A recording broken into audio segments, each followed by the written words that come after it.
আসসালামু আলাইকুম, কেমন আছেন সবাই? নাবা রান্নাঘর অ্যান্ড ব্লগে সবাইকে স্বাগতম জানাচ্ছি। আমি নাবামনির মা আম্বিয়া আক্তার বলছি খুলনা থেকে। আজকে খুবই সুস্বাদু একটা পাতাকপির রেসিপি তৈরি করে দেখাবো। এই জন্য এইখানে কয়েক পিস মাছ নিয়েছি। এখন এই মাছগুলোর ভিতরে লবণ হলুদ দিয়ে ভালোভাবে মেখে নেব। তারপর 10 মিনিট রেস্টে রেখে দিব। এইভাবে পাতাকপি রান্না করলে খেতে কিন্তু খুবই ভালো লাগে। আমি তো প্রায়ই এইভাবে রান্না করে থাকি। চুলায় একটা কড়াই বসিয়ে দিয়েছি, কড়াইয়ের ভিতরে পরিমাণ মতন তেল দিয়ে দিচ্ছি। এখন দিয়ে দেব লবণ হলুদ মেখে রাখা মাছগুলো একটু ভেজে নেব। তারপর এই পাশটা উল্টে দেব। আর মাছগুলো আমি খুবই মুচমুচে করে ভেজে নেব। মাছগুলো ভাজা হয়ে গেলে এখন তুলে নেব।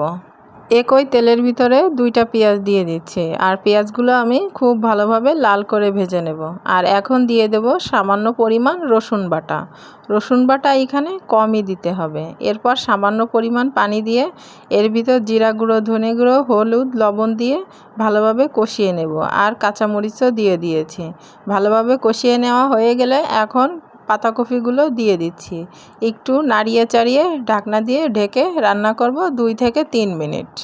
2 থেকে 3 মিনিট রান্না করার পর এরপর ঢাকনাটা উঠিয়ে আমি একটু ভালোভাবে নাড়িয়ে চাড়িয়ে পাতাকপিগুলো একটু কষিয়ে নিচ্ছি। এতে কিন্তু খেতে খুবই ভালো লাগে।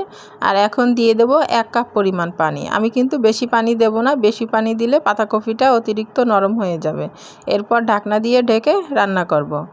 এখন দিয়ে দেব ভেজে রাখা মাছগুলো দেওয়ার পরে একটু নাড়িয়ে চাড়িয়ে এখন দিয়ে দেব কিউব করে রাখা টমেটোগুলো। এরপর খুব ভালোভাবে নাড়িয়ে চাড়িয়ে ঢাকনা দিয়ে ঢেকে রান্না করব আরও 10 মিনিট। আর টমেটোটা আমি পরে দিয়েছি, কারণ আগে দিলে কিন্তু গলে যাবে। এই কারণে কিন্তু আমি আগে দিইনি, গলে গেলে কিন্তু খেতে ভালো লাগবে না, এই জন্য পরে দিয়েছি।